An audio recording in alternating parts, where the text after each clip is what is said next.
Hello दोस्तों, नमस्कार। मैं आपका दोस्त मंगल परमार आपका स्वागत करता हूं मेरे यूट्यूब चैनल मंत्रों की दुनिया में। जी हाँ दोस्तों, जैसा कि आपको पता है मैं हर रोज़ आपके लिए नई नई जानकारी, गुप्त ग्रामीण मंत्र, नए नए विधि और विधान लेके आता हूं।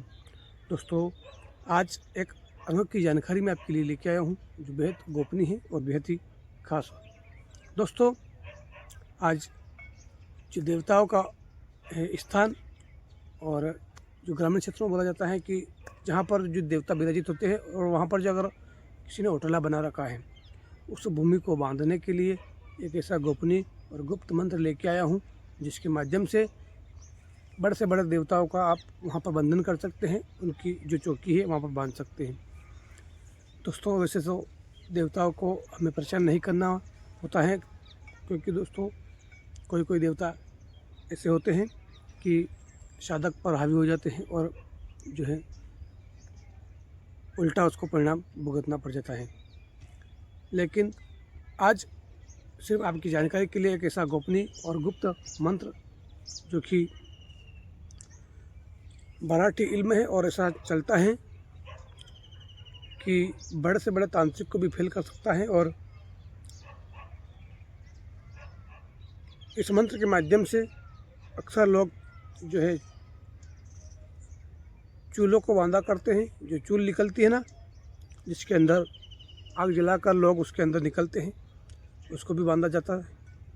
साथ ही इस मंत्र के माध्यम से किसी भी भट्टी को बांधा जाता है, जो कि आग की भट्टी होती है, उसे बांधा जाता है। ऐसे विभिन्न प्रकार के बंधन इस मंत्र के माध्यम से आप कर सकते हैं। इस मंत्र के माध्यम से आप जो गांव के कांकड़ को बांध सकते हैं, गांव की सीमाओं को बांध सकते हैं, शहर की सीमाओं को बांध सकते हैं, आदि ऐसे गुप्त और गोपनीय कार्य इस मंत्र के माध्यम से आप कर सकते हैं। दोस्तों, सबसे पहले जानते हैं इस मंत्र के बारे में। दोस्तों, यह मंत्र शिव और पार्वती का दुर्लभ मंत्र है और इतना दुर्लभ मंत्र है, यह मंत्र अगर आप सिद्ध कर लेते हैं और उसके बाद इसका उपयोग करते हैं, तब निश्चित ही किसी भी बड़े आप स्थान को बांध सकते हैं, उनकी चौकियों को बांध सकते हैं, देवताओं का आप बंधन कर सकते हैं, अपने बंधन में ले सकते हैं। देर नहीं करते हुए जानते हैं उस गोपनीय मंत्र को, उसके बाद जानेंगे उसकी संपूर्ण विधि को, उसके विधान को। मंत्र कुछ इस प्रकार से।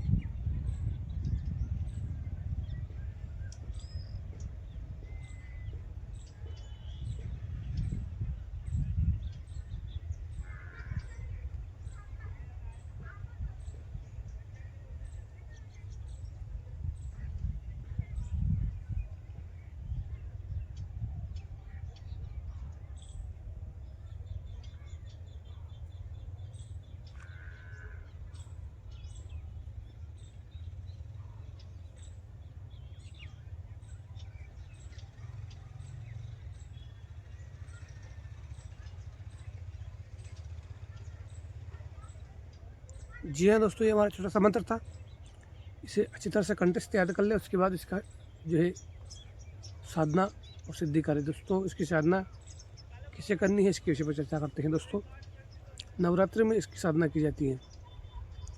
एकम तिथि से इसकी साधना प्रारंभ की जाती है और नवमी तिथि तक इसकी साधना करनी होती है। इसमें दोस्तों साधना किसी भी शिव मंदिर में आप कर सकते हैं, पीपल की पेड़ के नीचे भी साधना को किया जाता है और अपने किसी कमरे में भी साधना को आप कर सकते हैं। साधना में हमें ज़्यादा सामग्री की आवश्यकता नहीं होती है। इसमें पान, फूल, निवेद्य आदि चढ़ाना होता है और अगरबत्ती और दीपक जलाना होता है। साथ ही जो है हमें वहाँ पर आसन लगाकर रुद्राक्ष की माला से इसका जाप करना होता है। करना कुछ नहीं है, सारी सामग्री को वहाँ पर एकम तिथि को आप कहीं दुकानदार से मंगवा लें और उसके बाद अपने कमरे में या फिर शिव मंदिर में जो है सारी सामग्री को वहाँ पर चढ़ाएं। माला अगर लाए हो तो चढ़ाएं, अगरबत्ती जलाएं, दीपक जलाएं, इत्र अगर लाए हो तो वहाँ पर अवश्य चढ़ाएं। साथ ही फूल माला, थोड़े से फूल, थोड़ी सी अगर मिठाई आप लाए हो तो अवश्य चढ़ाएं। आसन लगाना है और गुरु मंत्र का ध्यान करना है, गणेश मंत्र का ध्यान करना है, शिव पार्वती का ध्यान करना है।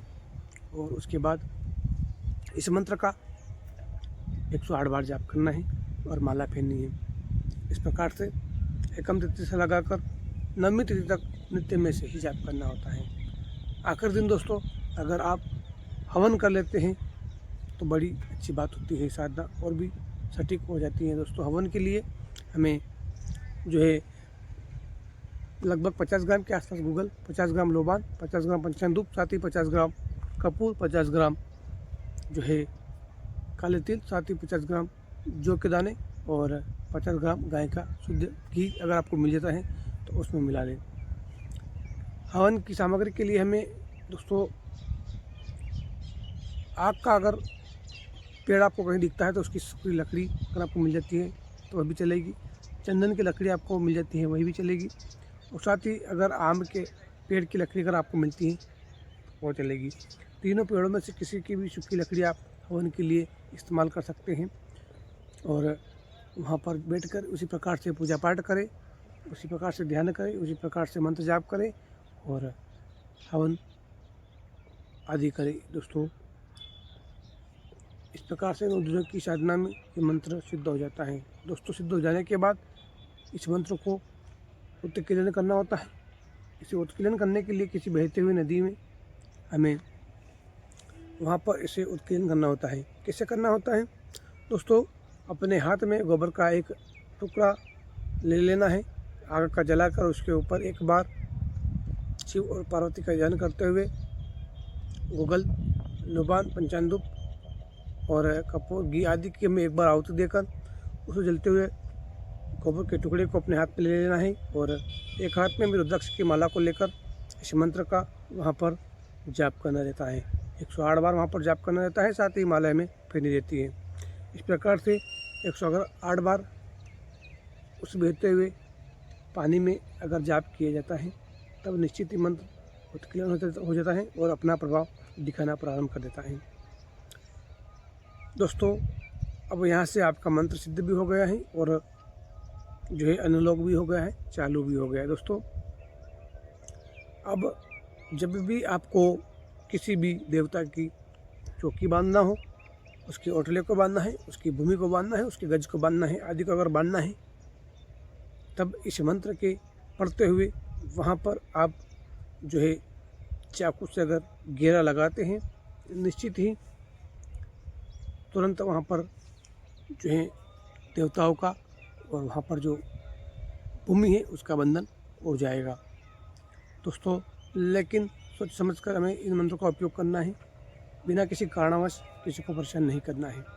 गुप्त और गोपनीय जानकारी थी, शायद आपको अच्छी लग जाए तो वीडियो को लाइक करके जाए, शेयर भी कर दे, साथ ही हमारे चैनल मंत्रों की दुनिया को सब्सक्राइब भी कर ले।